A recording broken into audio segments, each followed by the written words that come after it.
الرحيم ونحن على ذلك من الشاهدين والشاكرين والحمد لله رب العالمين۔ کسی شاعر نے کیا ہی خوب کہا ہے کہ اللہ کی سرتاب قدم شان ہے یہ، اللہ کی سرتاب قدم شان ہے یہ، انسان نہیں انسان وہ انسان ہے یہ۔ قرآن تو ایمان بتاتا ہے انہیں، قرآن تو ایمان بتاتا ہے انہیں، ایمان یہ کہتا ہے میری جان ہے یہ۔ بادہ توحید کی متوالو، شمع رسالت کے پروانوں، غوث اعظم کے دیوانوں،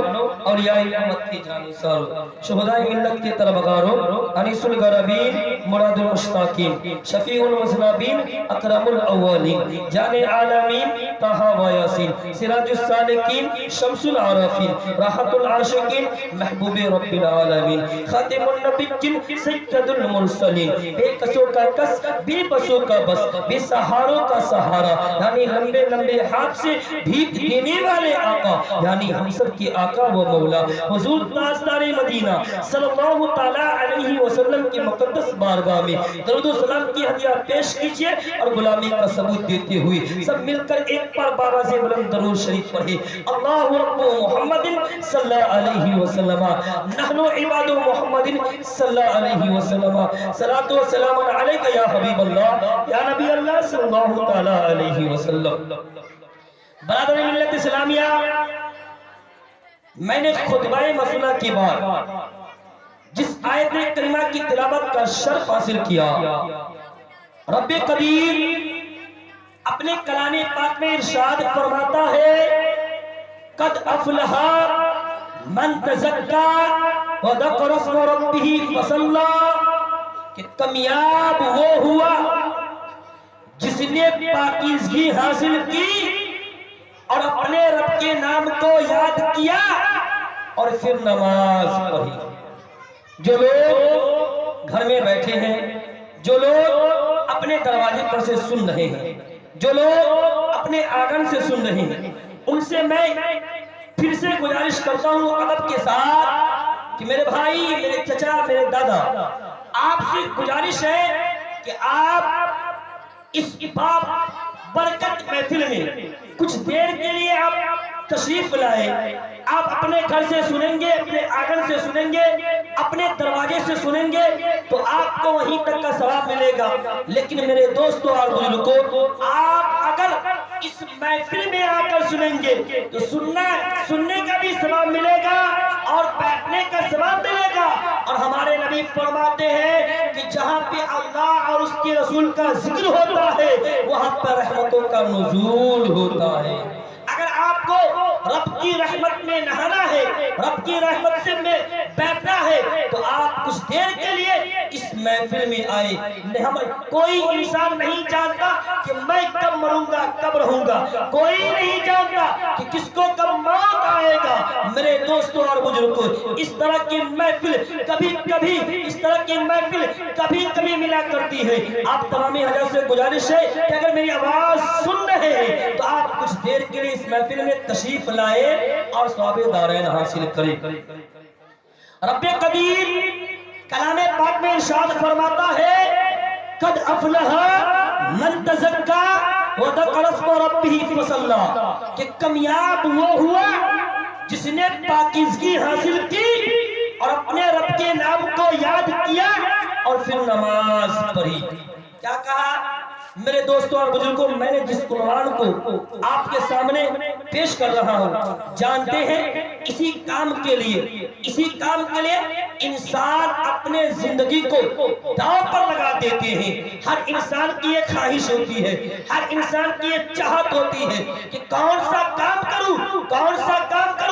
کیا کام کروں جس کی وجہ سے ہمیں کامیابی ملے۔ لیکن میرے دوستوں اور بزرگوں، ہمارا اور آپ کا سوچ کچھ ہٹ کر ہے، ہم اور آپ سوچ الگ نیت سے دیکھتے ہیں، لیکن میرا رب کہتا ہے کہ کامیاب وہ ہوا جس نے پاکیزگی حاصل کی اور اپنے رب کے نام کو یاد کیا اور پھر نماز پڑھی۔ لیکن میرے دوستوں اور بزرگوں، جب انسان اس پر عمل کر لیتا ہے، جب انسان اس کام کو اپنے اندر ڈال لیتا ہے، جب انسان کو اس کام پر عمل کر لیتا ہے، اس کام میں لگ جاتا ہے، تو رب تبارک و تعالی آگے فرماتا ہے، اے میرے بندو، میں تمہیں خالی ہاتھ نہیں لوٹاؤں گا اگر تم اس کام کو اپنا لوگو، اگر تم اس کام پر عمل کر لوگو تو میرا رب کہتا ہے ان الذین آمنوا وعملوا الصالحات وقاموا الصلاة وآتوا الزکاة لهم اجرهم عند ربهم ولا خوف علیہم ولا هم يحزنون، کہ بے شک جو لوگ ایمان لائے، بے شک جو لوگ ایمان لائے اور نیک عمل کیے اور نماز قائم رہا اور نماز قائم رکھا اور زکات دیتے رہا، ان کا اجر یعنی ان کا فائدہ رب تبارک و تعالیٰ کے یہاں موجود ہے۔ بولی اس بات اور یہیں تک نہیں چھوڑا، بلکہ میرا رب کہتا ہے آگے کہ اگر بندہ اس کام کو اپنا لیتا ہے، اس کام پر عمل کر لیتا ہے، تو بندہ نہ کبھی غمگین ہوگا نہ مایوس، اس کے اوپر کوئی خوف نہیں، کبھی غمگین نہیں ہوگا۔ لیکن میرے دوستوں اور بزرگوں، ہم اور آپ آج جس دور سے گزر رہے ہیں یقیناً بڑا پرآشوب، بڑا پرفتن دور ہے۔ آج لوگ اخروی زندگی کو سنوارنے کے بجائے دنیاوی زندگی کو آراستہ کرنے میں لگے ہوئے ہیں اور ہر ایک دوسرے پر سبقت لے جانے کی کوشش میں ہے۔ ہر ایک کی سوچ یہ ہوتا ہے کہ کون سا کام کروں جس کی وجہ سے میں کامیاب ہوں۔ لیکن میرے دوستوں اور بزرگوں، کسی کا کہنا یہ ہے کہ میرے پاس اگر اچھی گاڑی ہو جائے، اچھا گاڑی ہو جائے یعنی موٹر سائیکل ہو جائے تو میں کامیاب ہو جاؤں گا۔ کسی کا سوچ یہ ہے کہ اگر میں ہوائی جہاز سے سفر کروں تو میں کامیاب ہو جاؤں گا۔ کسی کا سوچ یہ ہے کہ اگر میں زمین و جائیداد خرید لوں تو میں کامیاب ہو جاؤں گا۔ کسی کا سوچ یہ ہے کہ میں اچھی بلڈنگ بنا لوں تو کامیاب ہو جاؤں گا۔ لیکن میرے دوستوں اور بزرگوں، یہ چیز حاصل کرنا تو ٹھیک ہے لیکن یہ کامیابی کی دلیل نہیں ہے، یہ مذکورہ چیز ہے، کبھی بھی کامیابی کی دلیل نہیں ہو سکتی، بلکہ کامیابی کی دلیل تو وہ ہے، کامیاب تو وہ ہے جو جھوپڑی میں رہ کر خوف خدا سے لرزتا رہے، خوف خدا سے ڈرتا رہے۔ اور کامیاب تو وہ ہوا جس نے صغیرہ و کبیرہ گناہوں سے، صغیرہ اور کبیرہ گناہوں سے بچتا ہوا نظر آیا۔ کامیاب تو وہ ہوا جس نے غریبوں کو مدد کیا، کامیاب تو وہ ہوا جو اذان سن کر مسجد میں جاتا ہے، کامیاب تو وہ ہوا جو جماعت کے اہتمام کرتا ہے، کامیابی اس کا نام ہے جو غریبوں کی مدد کرتا ہے، کامیابی اس کا نام ہے جو بے سہاروں کا سہارا دیتا ہے۔ میرے دوستوں اور بزرگوں، اب تاریخ کا جائزہ لے تو آپ کو پتا چلے گا کہ اگر کامیابی بادشاہی اگر کامیابی کی دلیل ہوتی تو فرعون سب سے بڑا کامیاب ہوتا۔ اگر آپ تاریخ کا جائزہ لیں تو آپ کو پتا چلے گا کہ اگر کامیابی کی دلیل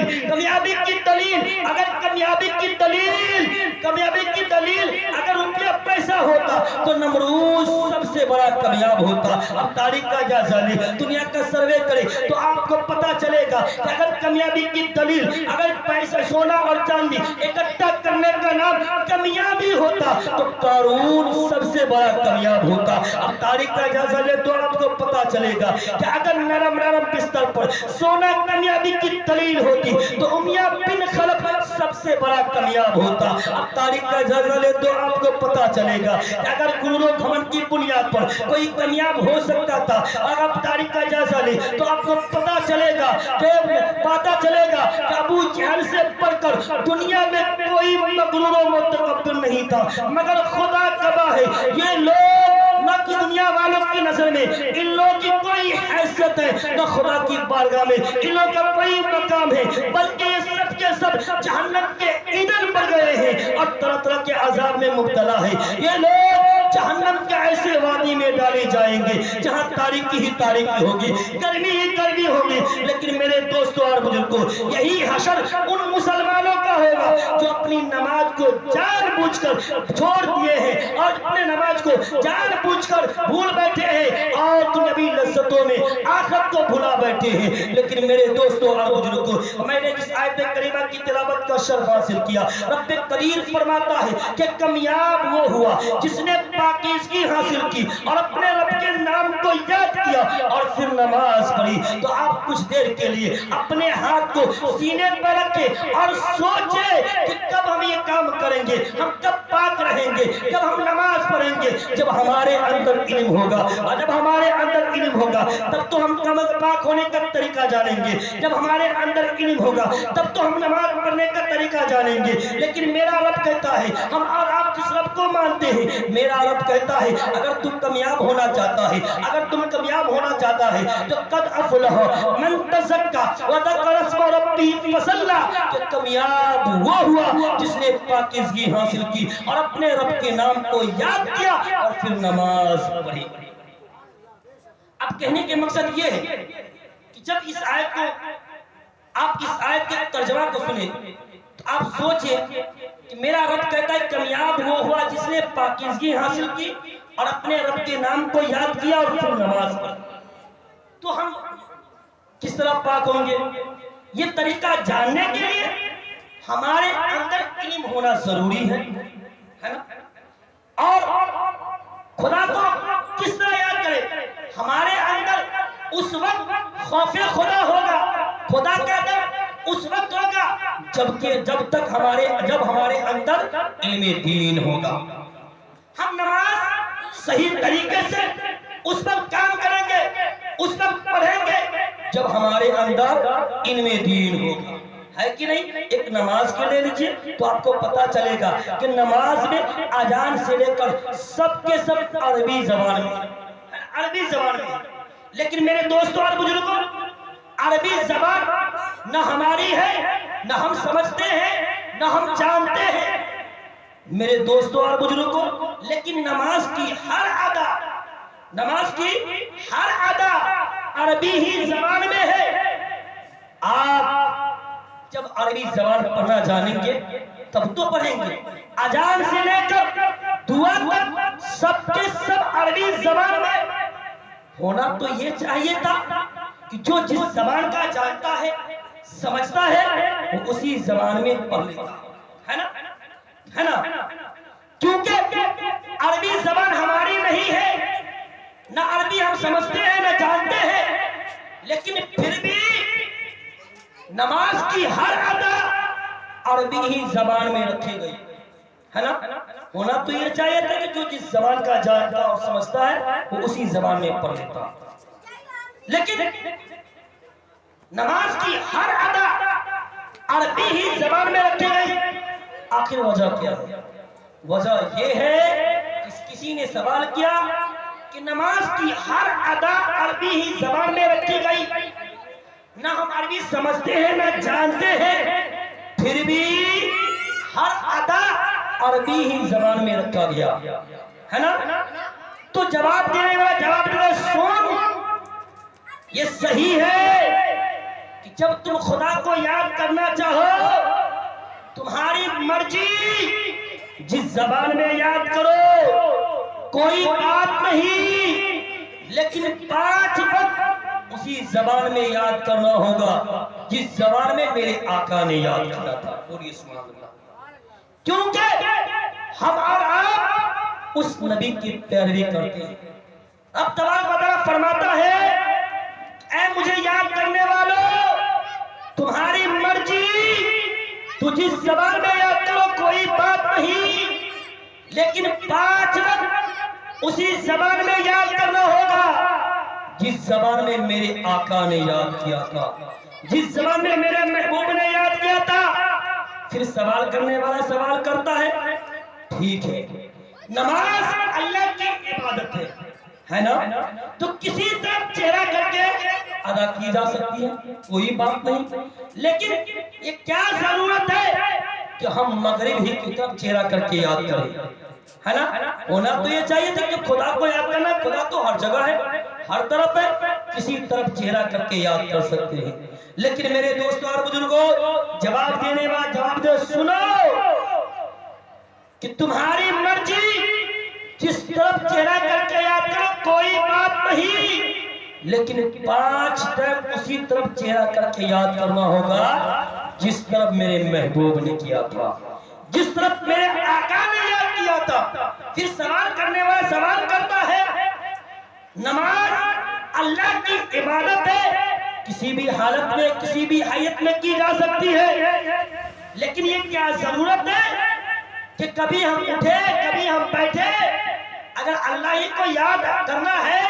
تو کسی حالت میں کسی حیت میں کی جا سکتی ہے، لیکن یہ کیا ضرورت کہ کبھی ہم اٹھے کبھی ہم بیٹھے کبھی ہم جھکے کبھی ہم سجدہ میں جائیں۔ تو پھر جواب دینے والا جواب دے، سنو اور ٹائم میں تمہاری مرضی، تم جس حالت میں یاد کرو جس حیت میں یاد کرو کوئی بات نہیں، لیکن 5 ٹائم اسی حالت میں اسی حیت میں یاد کرنا ہوگا۔ اب سوال کرنے والا سوال کرتا ہے کہ آخر کی پابندی کیوں؟ یہ قبلہ کی پابندی، یہ قیام کی پابندی، یہ تحیات کی پابندی، یہ سجدہ کی پابندی، یعنی آخر یہ سلام کی پابندی، آخر اتنی پابندی کیوں؟ تو اب جواب دینے والا جواب دے، سنو، اس لیے کہ مشیت یہ چاہتی ہے، میرا رب یہ چاہتا ہے، اے مجھے یاد کرنے والوں تمہاری مرضی جس زبان میں یاد کرو کوئی بات نہیں، چاہے تم ہندی میں یاد کرنا ہو ہندی میں یاد کرو، انگریزی میں یاد کرنا ہو انگریزی میں یاد کرو، فارسی میں یاد کرنا ہو فارسی میں یاد کرو، بنگالی میں یاد کرنا ہو بنگالی میں یاد کرو، تمہاری مرضی جس زبان میں یاد کرنا ہو یاد کرو، لیکن 5 وقت اسی زبان میں یاد کرنا ہوگا جس زبان میں میرے آقا نے یاد کیا تھا، جس زبان میں میرے محبوب نے یاد کیا تھا۔ اسی طرح اے مجھے یاد کرنے والوں تمہاری مرضی جس طرف چہرہ کر کے یاد کرو کوئی بات نہیں، تمہاری مرضی چاہے تم شمال کی طرف چہرہ کر کے یاد کرو، چاہے تم جنوب کی طرف چہرہ کر کے یاد کرو، چاہے تم مغرب کی طرف چہرہ کر کے یاد کرو، چاہے تم مشرق کی طرف چہرہ کر کے یاد کرو، کوئی بات نہیں، لیکن 5 وقت اسی طرف چہرہ کر کے یاد کرنا ہوگا جس طرف میرے آقا نے یاد کیا تھا، جس طرف میرے محبوب نے یاد کیا تھا۔ پھر رب تبارک و تعالیٰ آگے فرماتا ہے، اے مجھے یاد کرنے والوں تمہاری مرضی جس حالت میں یاد کرو جس حیت میں یاد کرو کوئی بات نہیں، لیکن 5 وقت اسی حالت میں اسی حیت میں یاد کرنا ہوگا جس حیت میں میرے آقا نے یاد کیا تھا، جس حالت میں میرے محبوب نے یاد کیا تھا۔ تمہیں کھڑا بھی ہونا ہوگا، قیام بھی کرنا ہوگا، تمہیں قرات بھی کرنا ہوگا، تمہیں رکوع بھی کرنا ہوگا، تمہیں جھکنا بھی ہوگا، تمہیں سجدے میں جانا بھی ہوگا، تمہیں بیٹھنا بھی ہوگا، تمہیں جھکنا بھی ہوگا، یعنی جس حالت میں جس حیت میں میرے آقا نے یاد کیا تھا تم اسی حالت میں تم اسی حیت میں یاد کرو۔ نہیں جانتے ہو تو سنو، جب تم کھڑے ہوتے ہو تو میرے محبوب کی احمد کی علیف نظر آتے ہو، اور جب تم جھکتے ہو تو میرے محبوب کی احمد کی ہاں نظر آتے ہو، اور جب تم بیٹھتے ہو تو میرے محبوب کی احمد کی مید دال نظر آتے، جب تم سجدے میں جاتے ہو تو میرے محبوب کی احمد کی میم نظر آتے ہو، اور جب تم بیٹھتے ہو تو میرے محبوب کی احمد کی دال نظر آتے ہو۔ اے مجھے یاد پڑ، اس سے معلوم یہ ہوا، پتہ یہ چلا کہ تو عبادت خدا کی ہوتی ہے، عبادت خدا کو ہو، ادا مصطفیٰ کا ہو۔ اسی لیے ہم سب کے امام اہل سنت امام احمد رضا خان فاضل بریلوی رحمت اللہ علیہ ارشاد فرماتے ہیں کہ ثابت ہوا کہ جملہ فرائض فروع ہے، اصل الوصول بندگی استاجور کی ہے۔ آپ نے جان گیا کہ میرا رب کہا قد افلح من تزکا وذکر اسم ربہ فصلی، کہ کامیاب وہ ہوا جس نے پاکیزگی حاصل کی اور اپنے رب کے نام کو یاد کیا اور پھر نماز پڑھی۔ اب اس آیت کو اپنے دل میں بٹھائے اور سوچے کہ ہم جب کامیاب ہونا چاہیں گے تو ہم پہلے اپنے اندر علم دین سیکھیں گے، تب جا کے کامیاب ہو سکتے ہیں۔ تو میرے دوستوں اور بزرگوں، آپ کوشش کریں کہ جب میرا رب کہتا ہے کہ کامیاب وہ ہوا جس نے پاکیزگی حاصل کی اور اپنے رب کے نام کو یاد کیا اور پھر نماز پڑھی۔ تو آپ جانتے ہیں ان تینوں کاموں کے لیے، ان تینوں کاموں پر عمل کرنے کے لیے ہمیں کیا کرنا ہوگا؟ پہلے علم دین سیکھنا ہوگا، جو آپ کے امام یعنی آپ کے مدرسے کے امام حضرت مولانا سید علی قادری نے آپ کے بچے کو دیا ہے، آپ کے بچے کو سکھایا ہے۔ جانتے ہیں یہی چیز ہے کامیابی کی دلیل۔ آج لوگ ہر چیز سیکھنا چاہتا ہے لیکن کسی کی فرصت نہیں ہوتی کہ میں نماز سیکھوں۔ میرا رب کہتا ہے کہ کامیابی کا دلیل میں ایک دلیل یہ بھی ہے کہ نماز قائم رکھو، ایک دلیل یہ بھی ہے کہ رب کو یاد کرو، ایک دلیل یہ بھی ہے کہ ایک دلیل یہ بھی ہے کہ اپنے بدن کو پاک رکھو۔ میرے دوستوں اور بزرگوں، میرے بولنے میں اور آپ کو سننے میں کوئی طرح کی غلطیاں ہو گئی ہے تو میں اللہ اور اس کے رسول کو حاضر اور ناظر مانتے ہوئے میں آپ سبھی کے سامنے توبہ کرتا ہوں۔ میرے ساتھ پڑھے استغفر اللہ ربی، پڑھیے استغفر اللہ ربی۔ ہمارے نہیں فرماتے ہیں کہ گناہگار میں سب سے اچھا گناہگار وہ ہوتا ہے جو ہمیشہ توبہ کرتا ہے۔ بولیے استغفر اللہ ربی من کل ذنب واتوب علیہ۔ میرے ساتھ کلمہ پڑھے لا الہ الا اللہ محمد رسول اللہ صلی اللہ علیہ وسلم۔